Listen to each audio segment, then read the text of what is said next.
इस कार्यक्रम के पुण्यार्चक हैं बापू साहेब कमल पाटिल पुणे, हेमंत सुचेता लट्ठे बेलगांव, अभिषेक परिमा, सोहम लट्ठे पूर्वा और Abhishek Jain USA, firm Girnar alloys private limited Belgaum.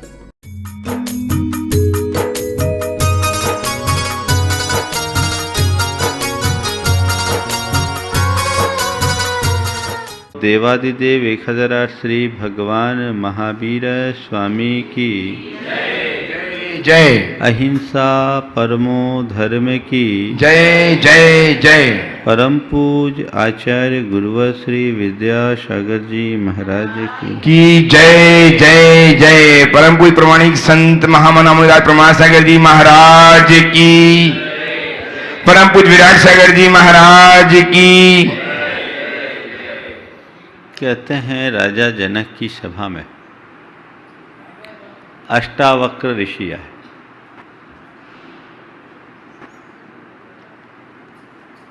Ashtavakra का शरीर 8 जगहों से वक्र था, बड़ा टेढ़ा और बेढप शरीर था। अष्टावक्र जब राजसभा में आए तो उनके उस बेढप शरीर को देखकर सारे दरबारी हंसने लगे। यह दृश्य देखकर अष्टावक्र उल्टे पांव लौट गए। जब वो लौटने लगे तो जनक ने उनसे निवेदन किया, अनुरोध किया कि प्रभु आप जा रहे हैं, हम तो आपसे ब्रह्म ज्ञान पाना चाहते हैं। ये सारे सभासद आपसे उसी ब्रह्म ज्ञान पाने की पिपासा में यहां आकर एकत्रित हुए, आप जा क्यों रहे?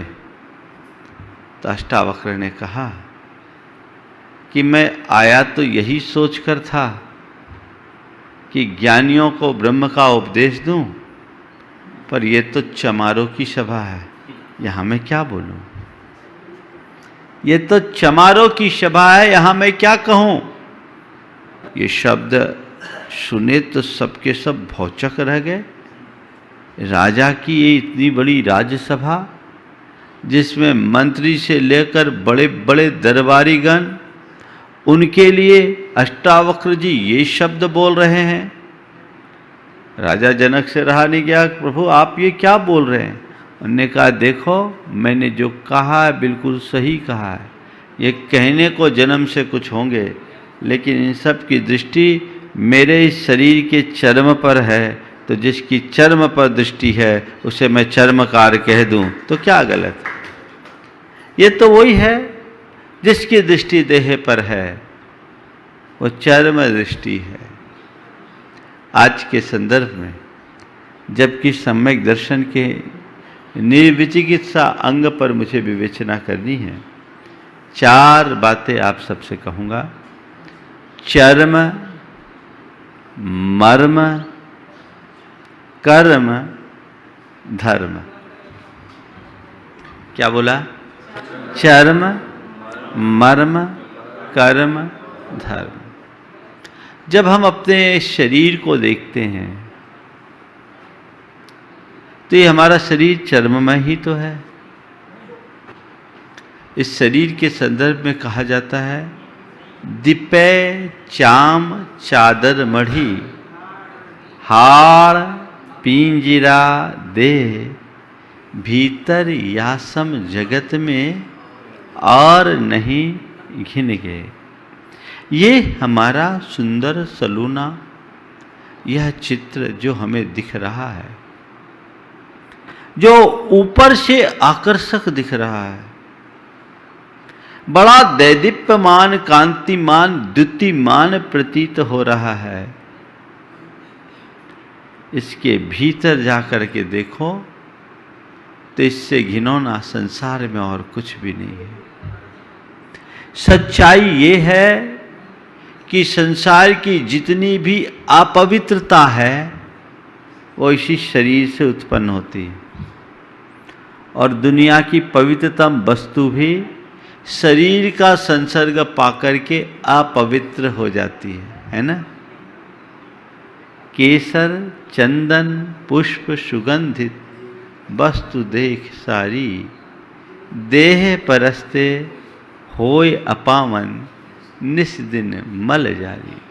शरीर का संसर्ग पाते ही सारी पवित्र वस्तुएं भी अपवित्र हो जाती है। ये संसार की परिणति है। अनादि से इस शरीर का यही स्वभाव है। तो संत कहते हैं, देह के धरातल से ऊपर उठने की कोशिश करो। केवल देह को मत देखो। देह तो अशुद्धि का, असुचिता का पिंड है, अपवित्रता का स्थल है। इस देह से उपरत हो। इस देह के भीतर बैठे हुए देही को पहचानने की कोशिश करो। यदि तुम देह पर केंद्रित रहोगे तो केवल दैहिक स्तर के संबंध बनाओगे, और यदि तुम देह में छिपे देही को पहचानोगे तो तुम्हारा आत्मिक स्तर का संबंध होगा। देह के स्तर पर जीना चर्ममय जीवन है और आत्मा के स्तर पर जीना मर्ममय जीवन है। संत कहते हैं, जीवन के मर्म को पहचानो। केवल ऊपर की चमक पर ध्यान मत दो, भीतर के तत्व पर ध्यान दो। अपने मन से पूछो, आप जब किसी व्यक्ति से मिलते हो, जुड़ते हो, तो आपके ऊपर किसी व्यक्ति का पहला प्रभाव क्या पड़ता है?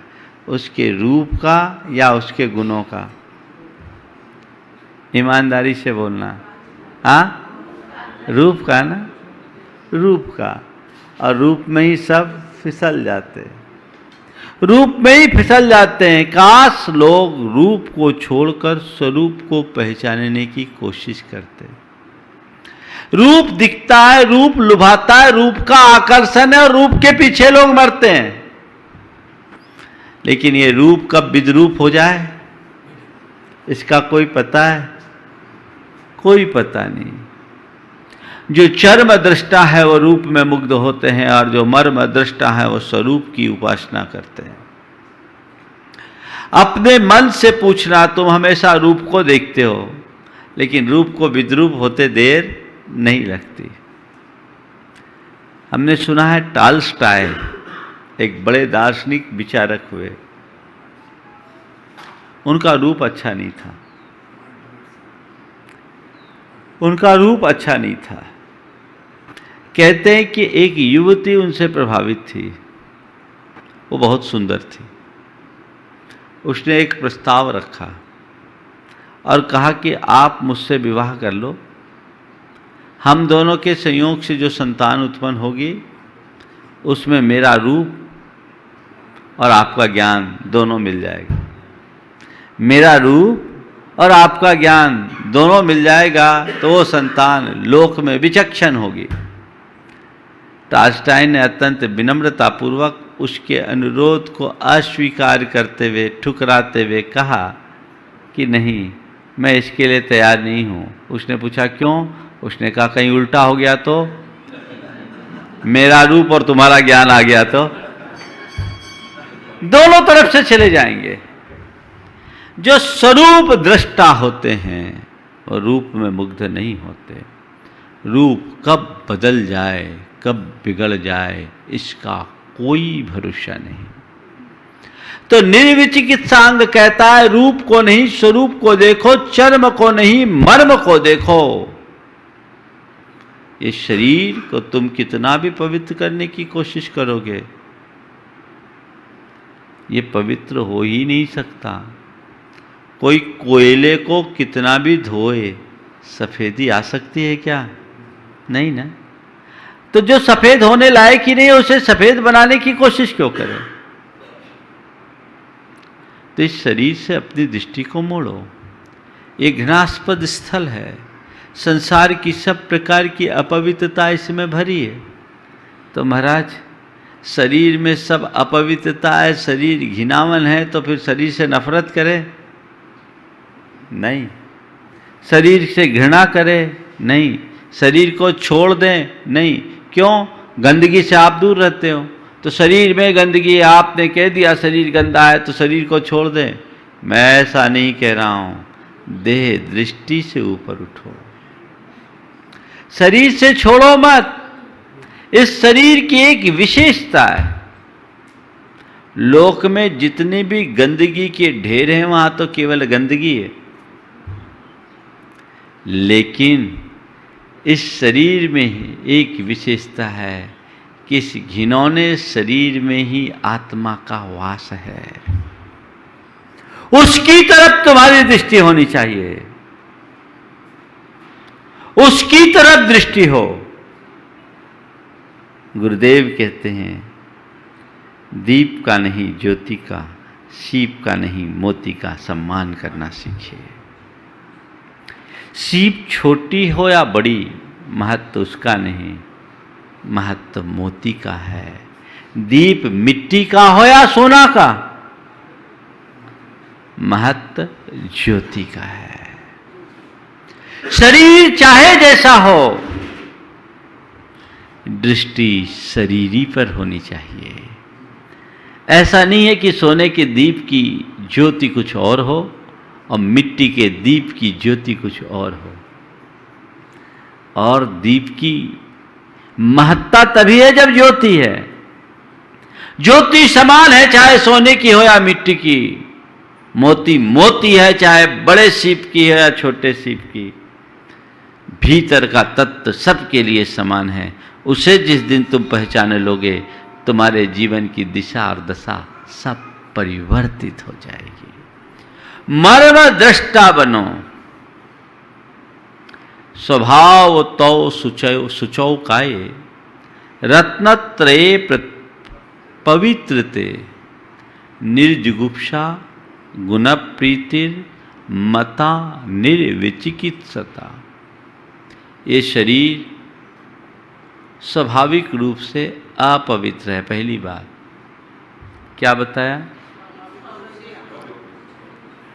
यह शरीर महान अपवित्र है। कैसे? स्वाभाविक रूप से। लेकिन घबराओ नहीं, इस अपवित्र शरीर में भी पवित्रता आ सकती है। किससे? रत्नत्रये पवित्रते। रत्नत्रय यानी धर्म को धार लो तो तुम्हारे इस शरीर में भी पूज्यता आ जाती है। उसको जिसको हम कोई मूल्य और महत्व नहीं देते, उसे भी हम पूज लेते हैं, वह भी हमारे पूजा के योग्य हो जाता है।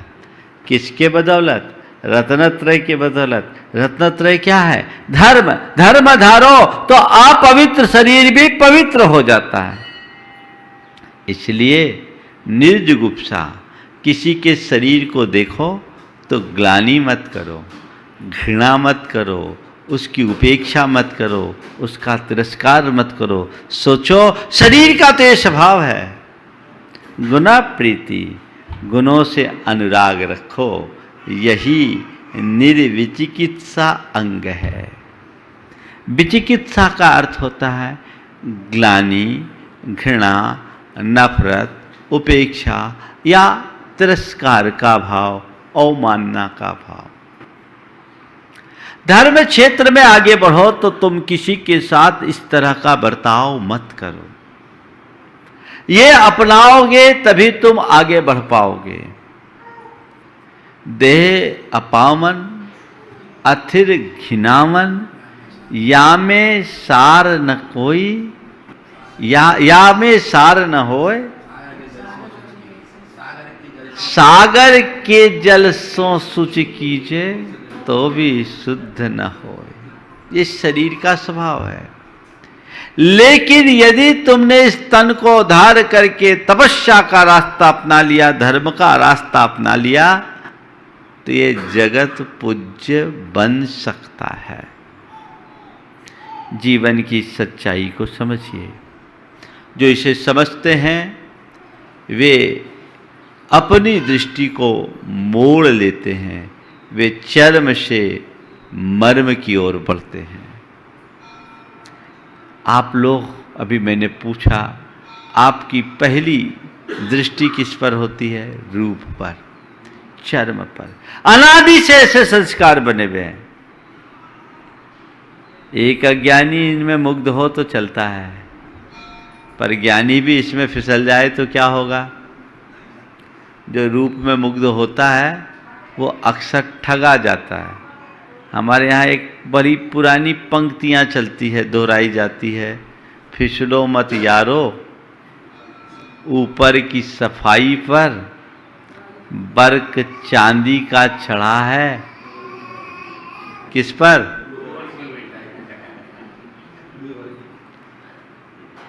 बोलने की जरूरत, आप लोग समझदार हैं।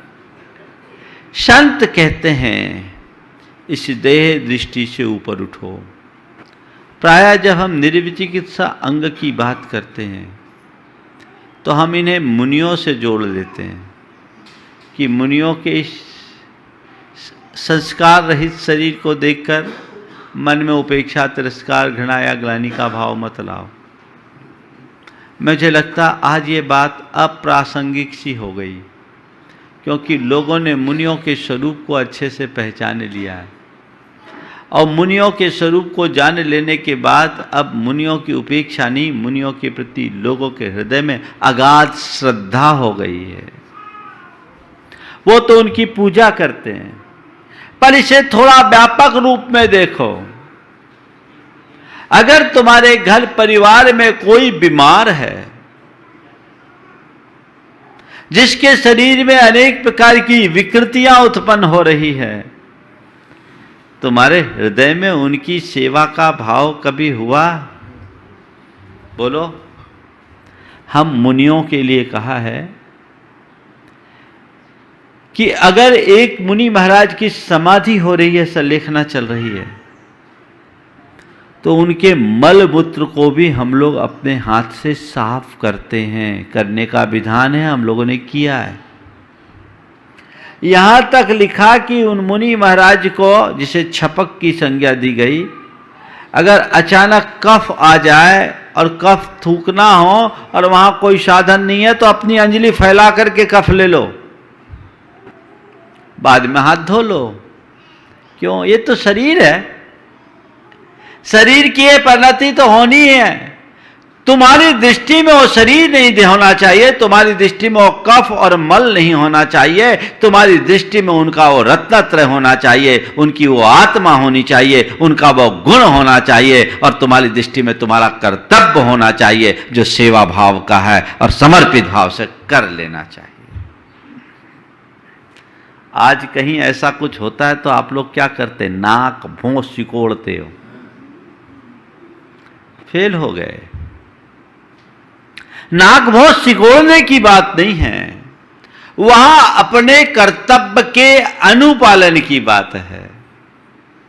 शरीर की स्थिति को मत देखो। बहुत से ऐसे लोग भी आपको मिलेंगे जो एक जमाने में बड़े गुणी थे, बड़ा ज्ञान, बड़ा कौशल, बड़ा प्रभाव, घर परिवार के विकास में जिनका महत्वपूर्ण योगदान रहा, ऐसे लोग आखिरी में बीमार पड़ जाए तो इतना भी होश न रहे कि कब मल हो जाए, कब मूत्र हो जाए, अपने ही हाथों अपने ही बिस्तर को खराब करे, तो तुम क्या करते हो?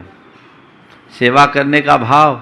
महाराज आजकल सेवा का भाव खत्म सा हो गया, बहुत अंतर आ गया पहले में और अब में। पहले घर में यदि किसी को खांसी होती तो बगल वाला उसकी पीठ मसलता था, अपने आप पीठ मसलने के लिए तैयार हो जाता। सामने वाला खांस रहा है तो पीठ मसल दे ताकि उसको राहत हो जाए। और आज के बहू बेटे अगर बाजू में बैठे हैं तो उनको कोई फर्क नहीं पड़ने वाला। बहुत ज्यादा है और सेवा भाव हो भी तो कहे डॉक्टर को दिखा लो, दिखा लो, माने मैं ले चलूं, ये बोलने वाले भी कम है।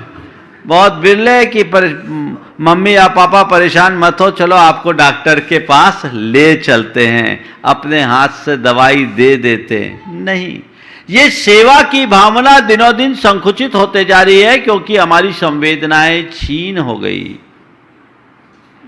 इसे व्यापक बनाना, घर परिवार से लेकर सारे संसार में फैलाने की जरूरत है।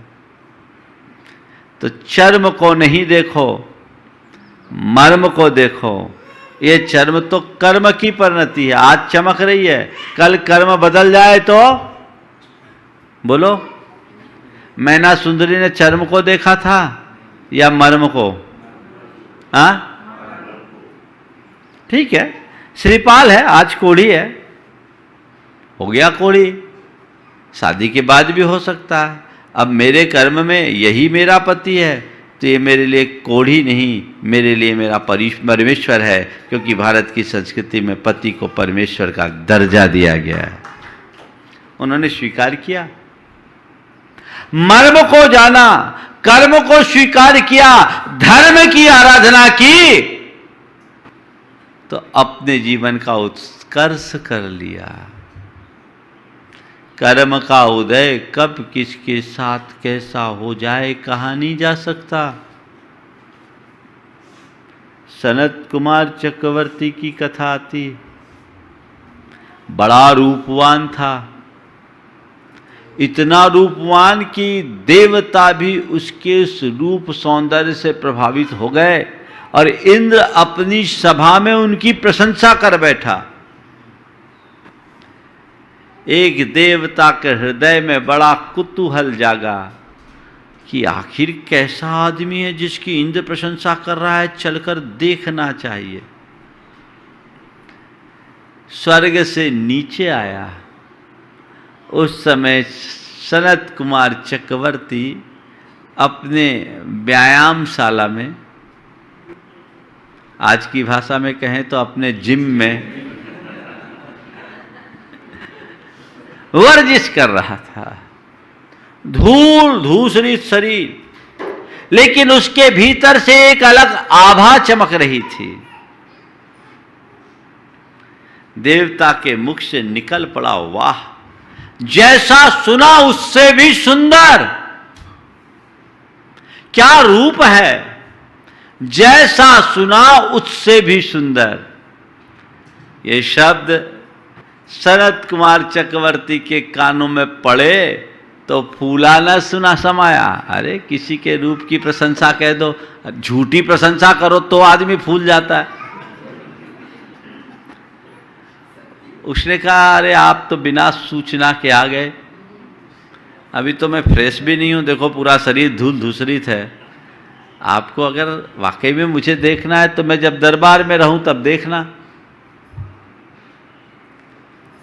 ठीक है, आते दरबार में। वो सज धज कर अपना फेशियल भी करवा लिया,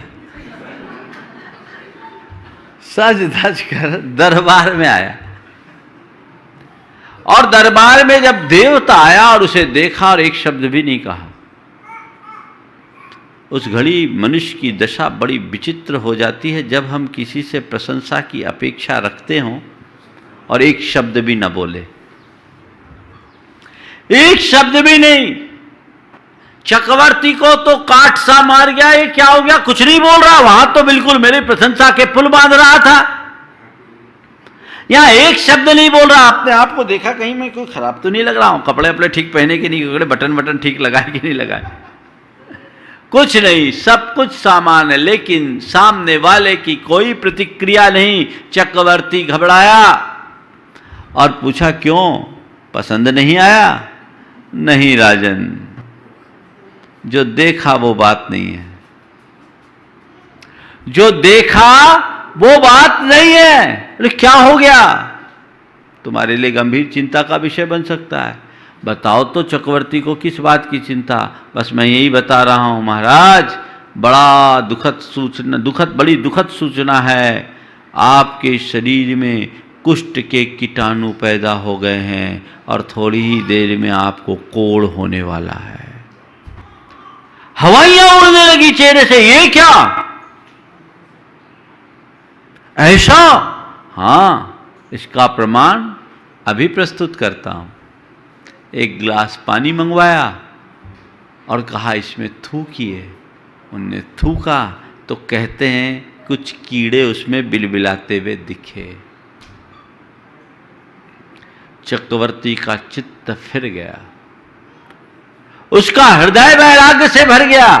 धिक्कार है उस रूप को, धिक्कार है उस यौवन को, धिक्कार है उस वैभव को, धिक्कार है उस संपदा को जिसका पल का भरोसा नहीं। अब मुझे रूप की नहीं स्वरूप की उपासना करना है। अब मुझे चर्म की नहीं मर्म की सेवा करना है। मर्म को पहचान लिया, कौड़ तन को है, मेरी चेतना तो अभी भी जहां के तहां है। बैराग हो गया। देखो कितना अंतर है। अगर सनत कुमार चक्रवर्ती की जगह तुम जैसे किसी व्यक्ति के साथ ऐसा होता तो क्या करते, बोलो? बड़ा फर्क है ज्ञानी और अज्ञानी में। ज्ञानी के जीवन में मुसीबत आती है तो मजबूत बनता है, उसके हृदय में वैराग उमड़ता है, और अज्ञानी के जीवन में मुसीबत आती है तो वो डिप्रेशन का शिकार बन जाता है, जगत में रोना रोता है। गुणानुरागी बनो। हर व्यक्ति में कोई ना कोई अच्छाई है, और उसमें यदि कोई अच्छाई दिखती है तो उसे स्वीकार कर लो, उसका उपयोग करो। बुराई देखकर क्या पाओगे? बुराई देखना, बुराई करना, बुराई फैलाना, जिंदगी को बुरा बनाना है। क्यों देखते हो बुराई? क्यों करते हो बुराई? क्यों फैलाते हो बुराई? इससे तो तुम्हारा जीवन बुरा बनेगा। व्यापक अर्थ में समझिए, अपने मन से पूछिए, कितनी निंदा, चुगली, घृणा, नफरत, ईर्ष्या, विद्वेष और वैमनस्य की भावनाओं में चित्त रमता है। क्या पाते हो? जिस किसी की बुराई करने से कुछ हासिल हुआ क्या? ध्यान रखना, औरों की निंदा करना सबसे निंदनीय कर्म है। औरों की निंदा करना सबसे निंदनीय कर्म है। इस कर्म से अपने आप को बचाओ। निर्जुगुप्सा निर्विचिकित्सांग हमें ये भी बताता है। अध्यात्म में जाओ तो जीवन में कितने भी उतार चढ़ाव आए, कर्म का कैसा भी उदय आए, उसे परभाव मानकर उनके प्रति क्षमता रखो। ये औपाधिक भाव है, कर्म का विकार है। इससे ग्लानि मत करो, अपने भीतर के मर्म को समझो। अरे ये जो कुछ भी खेल है तन का है, चेतन के साथ तो कुछ लेना ही देना नहीं। मर्मदृष्टा बनोगे, क्षमता अपने आप तुम्हारे जीवन में उतर पड़ेगी, उमड़ पड़ेगी। लेकिन वो दृष्टि नहीं तो अपने आप को टिका नहीं सकते। चाहे जो भी हो जाए, अपने अंदर स्थिरता रखने की क्षमता तुम्हारे इस दृष्टि से तुम्हारे अंदर आ सकती है। मेरे संपर्क में एक व्यक्ति है जो पिछले 30 वर्षों से बीमार है। आज भी हैं, 30 वर्षों से गठिया की बीमारी से ग्रसित है और पूरे शरीर में भयंकर दर्द होता है। कोई दवाइयां काम नहीं करती, सारी दवाइयां करने के बाद भी काम नहीं। लेकिन धन्य है वो व्यक्ति, आज भी वो कहता है, महाराज अब मुझे दर्द विचलित नहीं करते। पहले मैं अपने दर्द से विचलित होता था। कई बार अपनी बीमारी को न सह पाने के कारण मैंने आत्महत्या करने का भी मन बनाया। लेकिन एक दिन आपके प्रवचन में मैंने सुना कि दुख सहने की चीज है, भोगने की चीज नहीं। समता से सह लोगे तो दुख कट जाएगा और आकुलता करोगे तो दुख भव भव में पीछा करेगा। मरने में जीवन का समाधान नहीं है, सावधानी से जियो, सब समाधान मिल जाएगा। इस आशय की बात मैंने कभी अपने प्रवचन में की, वो बात उसे पकड़ में आ गई।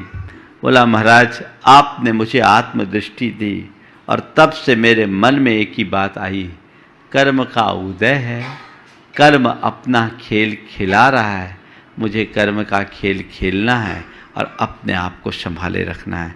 महाराज पहले मैं दर्द भोगता था, अब दर्द सहता हूं और बहुत ताकत आ गई। पहले दर्द भोगता था, अब दर्द सहता हूं। ऐसी स्थिति में 2 बेटियों का पिता, बेटा नहीं, अपना कारोबार भी देखता है, बेटियों की शादी विवाह भी कर दी, कुछ जिम्मेदारियां हैं, नहीं तो बोला महाराज मैं तो पूरी तरह धर्म ध्यान में लग जाऊं, थोड़ा बहुत जो कुछ भी उपचार है कर सकता है करता है, लेकिन जब बादल आदि होते हैं तब तो ऐसी चरम वेदना होती है कि कई बार अपने हाथ से गिलास का पानी भी नहीं उठा पाता। और वो व्यक्ति कहता है महाराज मेरा इतना पुण्योदय है कि मेरी धर्मपत्नी मेरे लिए इतने अनुकूल मिली है कि वो मेरे सारे दुख दर्द को आधा कर देती है, मेरे हर कार्य में सहभागी बनती है। ये एक सोच। जो दुन करेद दुखंखम चेदा सब्बेसु कम भावेसु। समय सार को व्यापक अर्थ में समझिए। कर्मोदय आए तो विचलित मत होइए, यह भी निर्विचिकित्सा है। और कोई कर्मोदय का शिकार आए तो उसकी उपेक्षा मत कीजिए, यह व्यवहार की निर्विचिकित्सा है। बाहर भी निर्विचिकित्सा और भीतर भी निर्विचिकित्सा। अभी तो दोनों जगह बंटाधार है, न बाहर न भीतर। कैसे होगा बेड़ा पार, कैसे होगा तुम्हारा उद्धार? इन अंगों की बातें हम करते हैं तो बस उद्दायन राजा को याद कर लेते हैं, मुनियों की सेवा तक अपने आप को जोड़ लेते हैं और मान लेते हैं हमारा तो निर्विचिकित्सा अंग पल रहा है। नहीं, ये स्वरूप नहीं है। स्वरूप धरातल से ऊपर उठ करके जीने का है।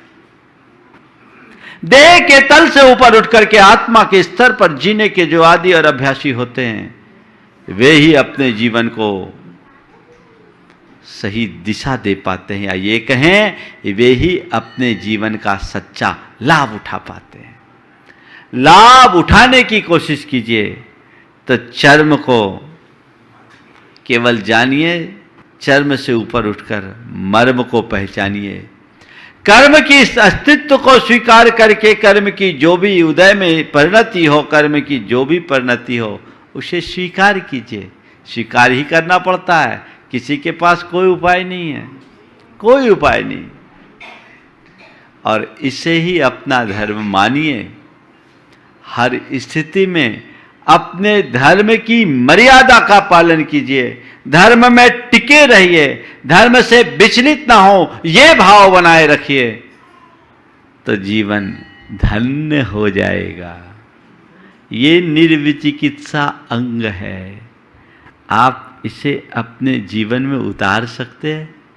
बोलो, उतार सकते हैं कि नहीं? कब?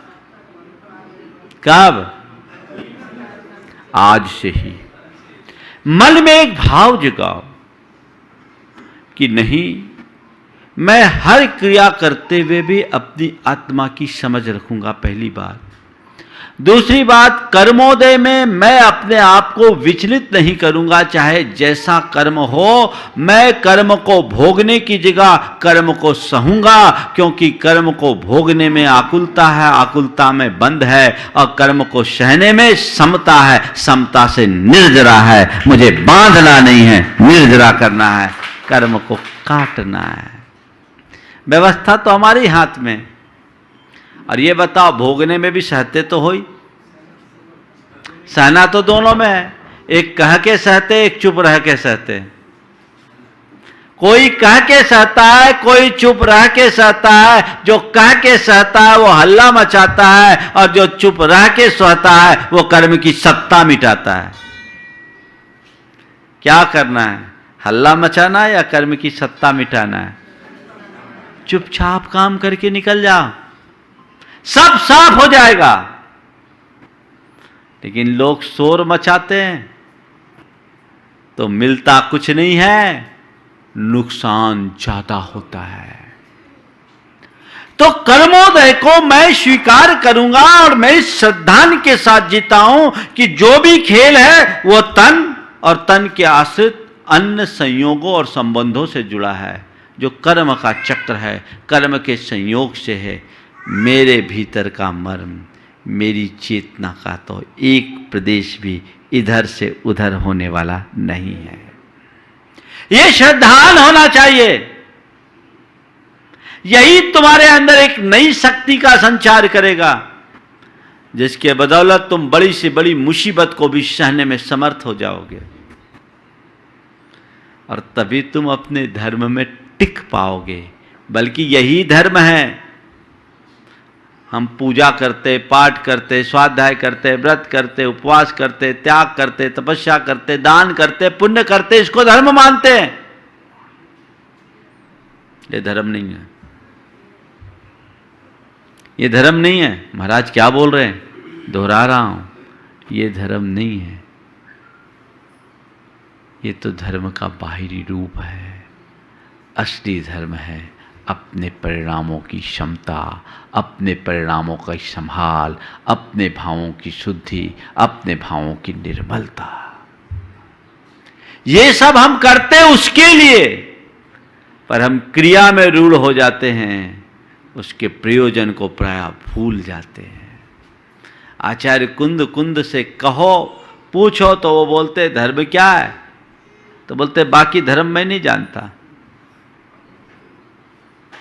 मेरे से पूछेगा तो मैं तो एक ही बात कहूंगा। उनसे पूछा धर्म क्या है, तो उनने कहा चारितम खलु धम्मो।